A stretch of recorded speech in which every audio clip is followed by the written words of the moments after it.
BBA, BCA, BCom computer కోర్సులో 100% placement లభించే ఏకైక డిగ్రీ కాలేజ్ కూకట్పల్లిలోని i3 డిగ్రీ కాలేజ్ 8367215215. నమస్తే అమ్మా. నమస్తే తల్లి. కమెంట్ బాక్స్ లో ఒక ప్రశ్న, ఉమ్, ఆ ప్రశ్న నన్ను కొంచెం డిఫరెంట్ గా కదిలించింది. ఆ, అది మీ ముందు పెట్టాలనుకుంటున్నామ్మా. ఉమ్, ఇంట్లో మగాడు పట్టించుకోవట్లేదని లేదా భర్త పట్టించుకోవట్లేదని ఆ స్త్రీ వేరే వాళ్ళతో సంబంధం పెట్టుకోవడం, వేరే మగాళ్ళతో సంబంధం పెట్టుకోవడం తప్ప? ఎందుకు తప్పవుతుంది? తప్పనిసరిగా తప్పమ్మా. అందులో మొహమాటం ఏం లేదు. మరి పట్టించుకోవటం లేదంటే ఏ దృష్టితో? ఉహు, ఇంటిని పట్టించుకోవట్లేదా? ఉహు, పిల్లల్ని పట్టించుకోవటం లేదా? ఇంటి వ్యవహారాలు పట్టించుకోవటం లేదా? నిన్ను పట్టించుకోవటం లేదా? నీ సరదాలు నీ ఇష్టానిష్టాలు పట్టించుకోవట్లేదా? ఉహు. ఏది? ఎన్ నంబర్ ఆఫ్ ఫ్యాక్టర్స్ ఉంటాయి అందులో. ఎన్నో ఉంటాయి కదా. ఉహు, వీటన్నిటి గురించి మనం జాగ్రత్తగా పరిశీలించుకోవాలి. నన్ను సినిమాకి అడిగినప్పుడల్లా తీసుకెళ్ళలేదు గనక నన్ను పట్టించుకోవటం లేదు అనుకోవడం ఒకటి మరి కదా. ఉహు, ఇంటి బాధ్యత పట్టించుకోవటం లేదు, వస్తువులు ఉన్నాయో లేదో తెలియటం లేదు, సమయానికి వచ్చి కూర్చుంటాడు, పిల్లలకి తనకు వండి పెట్టాల్సిన బాధ్యత నా నెత్తినే ఉంది, అస్సలు పట్టించుకోవటం లేదు ఉహు, అనేది ఒకటి. ఉహు.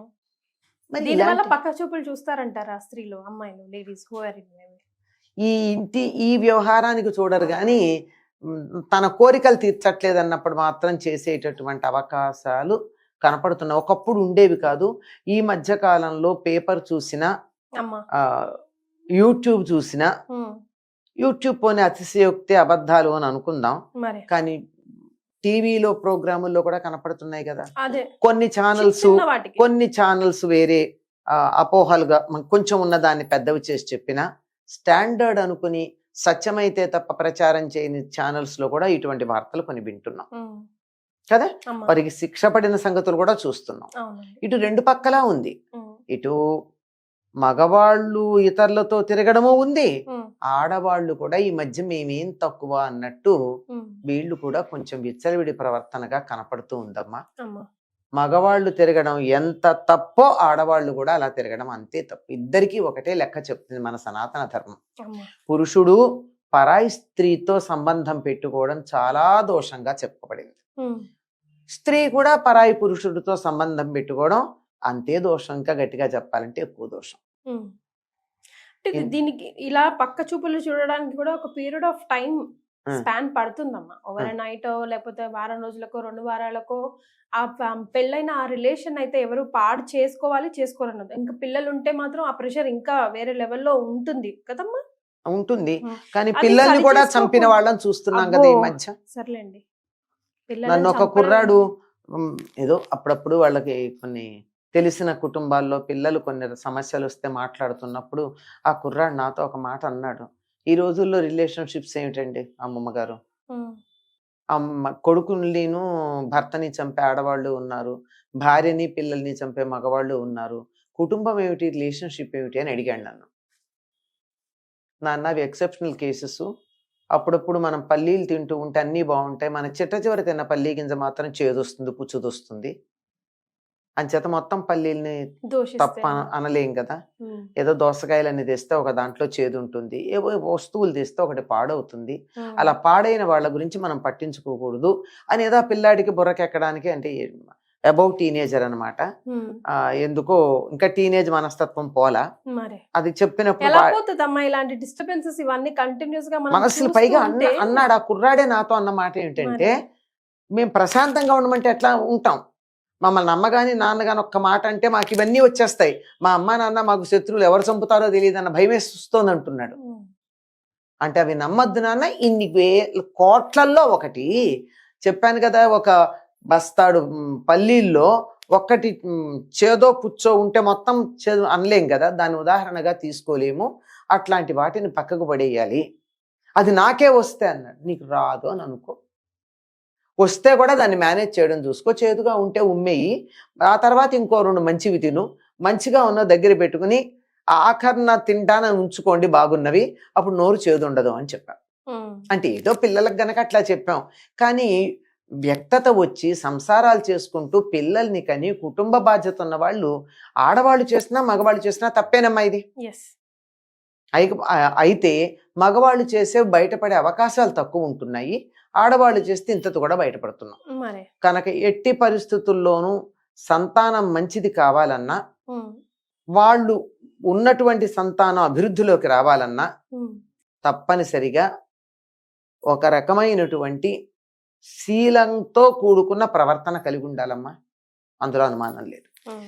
పిల్లలకి ఏం నేర్పిస్తున్నారు మీరు? మరి అది కదా పాయింట్. అంత ఈజీగా నీ అభిప్రాయం మారిపోతే కొన్నేళ్లుగా కలిసి ఉన్న భర్త మీదో భార్య మీదో వాడు పట్టించుకోవట్లేదనో తను పట్టించుకోవట్లేదని అభిప్రాయం మారిపోయి ఇంకొకరి మీద వస్తే అది మాత్రం ఎంతవరకు స్టేబుల్ ఉంటుందో. అలాంటి కథలు మనం ప్రముఖుల విషయాలే చూస్తున్నాం కదా. మరి ఇన్ఫిడెలిటీ అనేది ఎలా ఉంటుందో, ఒకళ్ళ దగ్గర నుంచి వెళ్ళిపోయిన తర్వాత రెండో అక్కడి నుంచి కూడా మారి మూడో దానికి నాలుగో దానికి వెళ్ళడానికి అసలు సమస్యే ఉండదు. మొదటి దాని దగ్గర పట్టు అనేది ఉండాలి. మరి ఆ ఒక్క సంబంధం దగ్గర నువ్వు తెంచుకోగలిగిన తర్వాత రెండోది మూడోది ఎంత ఉంటాయి? ఉండవు కదా. పట్టుబడితే అల్లరి ఆగం, జీవితం ఉండదు. పట్టుబడకపోతే కూడా ఎప్పుడో ఒకప్పుడు నీ గిల్ట్ నిన్ను బాధ పెట్టదా? మరి అపరాధ భావన ఉండదా మనస్సులో? 100%. అది ఉండగా ఎలా బతుకుతారు? దాన్ని ఓవర్కమ్ చేయడానికి రకరకాల తాపత్రయాలు పడతారు కదా. లోపల ఎప్పుడైతే అపరాధ భావన అంటారు, గిల్టీ కాన్షియస్ ఉంటుందో దాన్ని పోగొట్టుకోవడానికి చాలా తిక్క వేషాలన్నీ వేస్తారు. ఇలాంటి వాళ్ళని చూస్తే పాపం పిల్లలు ఏమైపోతారు అనిపిస్తుంది. ఇప్పుడు అదే నేను కుర్రాడితో మాట్లాడానని చెప్పాను కదా, ఎంత బాధపడుతున్నాడంటే ఆ పిల్లాన్ని మళ్ళీ నార్మల్ గా తీసుకురావడానికి కొన్ని వందల గంటలు నేను వెచ్చించాల్సి వచ్చింది. అప్పుడప్పుడు మీరు ఎంత సంజాయిస్తున్నా మీ మనసులో కొంచెమైనా మీకు కూడా అనిపించి ఉండుంటది కదా, మరి ఎందుకు ఇలా జరుగుతుంది? ఎందుకు అనిపించదమ్మా? నా మనసు నొచ్చుకోకుండా ఎలా ఉంటుంది? నా సాటి వాళ్ళు, తెలిసిన వాళ్ళు, ముక్కు మొహం తెలిసిన వాళ్ళు అలా ఉంటే ఎలా ఉంటుంది? తెలియని వాళ్ళ సంగతి వదిలేయండి. మరి తెలియని వాళ్ళ సంగతి వింటేనే, టీవీలో చూస్తేనే మనకు ఆ రోజంతా మనసంతా చేదు తిన్నట్టు ఉంటుంది. ఇంతకీ అది అపోహ, ఆ పిల్లవాడది. అది అసలు నేను చెప్పొచ్చేది అపోహ. ఆ అపోహ పోగొట్టడానికి చాలా ప్రయత్నం. ఎందుకంటే నాకు అందరూ తెలుసు కనుక, కుటుంబం అంతా తెలుసు కనుక అపోహ పోగొట్టడానికి చాలా కష్టపడాల్సి వచ్చింది. ఎందుకంటే ఇవన్నీ చూసేమవుతోంది, చిన్న తేడా వస్తే అది ఇదే అని అనుకుంటున్నారు. అది అంచేత చాలా తప్పమ్మా. ఎట్టి పరిస్థితుల్లో కూడా మీరు తప్ప అని ఒక ప్రశ్నలో అడిగారు, పక్క చూపులు చూస్తే తప్ప అని. తప్పే అన్నమానం లేదు. ఎందుకంటే సనాతన ధర్మంలో ఒక పురుషుడికి ఒక స్త్రీ, ఒక స్త్రీకి ఒక పురుషుడు. ఈ మాట అనంగానే మీరు చాలా మంది అడుగుతారు, డెఫినెట్లీ దీనికి కామెంట్ బాక్స్ లో పెడతారు ఏమని, ఒక స్త్రీకి ఒక పురుషుడు వరకు బానే ఉందండి, ఒక స్త్రీకి ఒక పురుషుడికి ఒక స్త్రీ అన్నది సమాజంలో కనపట్టలేదు కదా అని. అంతే కదా. కాది కూడా తప్పే, సపోర్ట్ చేయటం లేదు, అది తప్పే. నిజంగా అలా వివాహితుడైనటువంటి వ్యక్తితో సంబంధం పెట్టుకుని ఆడదాన్ని కూడా ఒప్పుకోకూడదు. తప్పు కదా. ఆవిడిది తప్పుంది, అతడిది తప్పుంది. అట్లాగే వివాహిత అయినటువంటి స్త్రీతో సంబంధం పెట్టుకున్న మగవాడిని క్షమించడానికి వీల్లేదు.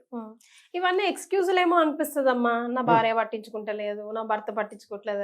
ఏమిటి పట్టించుకోవడం? నాకు అర్థం కాని విషయం పట్టించుకోవడం. ఎందుకు చెప్పాను కదా, నేను చెప్తున్నాను. ఇప్పుడు మాట కాదు, సుమారుగా 50 ఏళ్ల క్రితం తను అడగంగానే సినిమాకి రెడీ అయ్యి కూర్చుంటే వాళ్ళ అమ్మకి బాగాలేదని హాస్పిటల్కి తీసుకెళ్ళినందువల్ల దూరంగా వచ్చేసినటువంటి వెల్ ఎడ్యుకేటెడ్ లేడీ నాకు తెలుసు. నాకన్నా మీ అమ్మ ఎక్కువ అని. ఆ రోజు కాకపోతే సినిమా రేపు వెళ్ళొచ్చుగా. నా మాట కాదంటాడా? అమ్మ ఎక్కువ నాకన్నా. ఇలాంటి విషయాలు ఇలా ఎన్నున్నాయో. ఉదాహరణకి ఇది చెప్పదగిన విషయం గనక చెప్పా గానీ ఇలా నలుగురిలో చెప్పుకోలేని అంశాలు కూడా కొన్ని ఉంటాయిగా.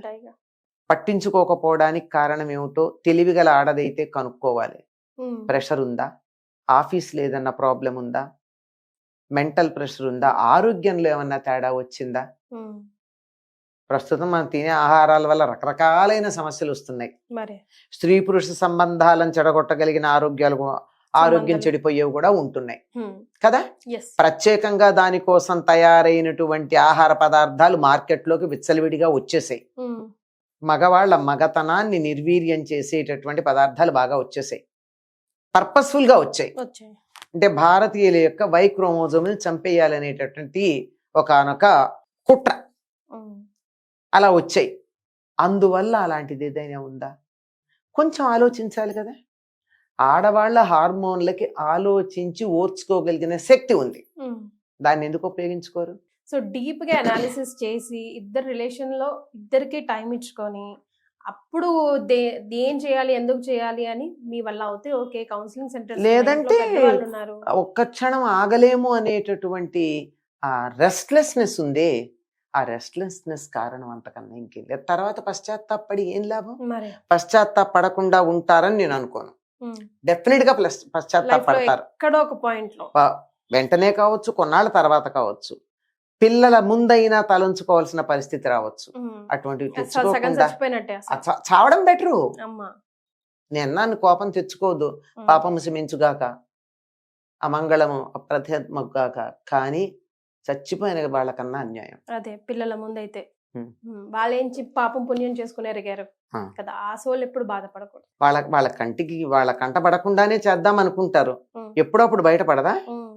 ఎంత తెలివిగా చేసినా మరి ప్రపంచంలో ఏ నేరం కూడా పట్టుబడకుండా ఉండదు అని ఒక సిద్ధాంతం ఉంది. నేరానికి అసలు అదే ఆ మదన పడడమే పెద్ద శిక్ష అమ్మా. ఎవ్వరికి కనబడకుండా, అందులో ముఖ్యంగా పిల్లలకు తెలియకుండా, భార్యకు తెలియకుండా, లేదా భర్తకు తెలియకుండా, కుటుంబ సభ్యులకు తెలియకుండా అన్న ఏదైతే మదన ఉందో అక్కడే సగం అసలు నువ్వు అయిపోయింది. తప్పని సగం అయిపోయింది. నీ ఎనర్జీ సగం వేస్ట్ అయిపోయింది. అక్కడ వేస్ట్ అయిపోయిన ఎనర్జీని ఆయుర్దాన్ని తగ్గిస్తోంది, నీ సుఖాన్ని తగ్గిస్తోంది. పొందే సుఖం కన్నా పడుతున్న టెన్షన్ ఎక్కువ. ఏం లాభం? రెక్టిఫై చేసుకొని లైఫ్ ని ముందుకు తీసుకెళ్ళిపోవడం, మియాకు బీవీ, బీవీకు మియా అనుకోవడం బెటర్. ఇంట్లో పెద్దవాళ్ళు ఉంటే సమస్య ఉంటే వాళ్ళ దగ్గర చెప్పుకోవచ్చు, పరిష్కరిస్తారు. వాళ్ళ దగ్గర చెప్పుకోవడానికి మనస్కరించట్లేదు, ఇంకెవరినన్నా పెద్దవాళ్ళని అడగండి.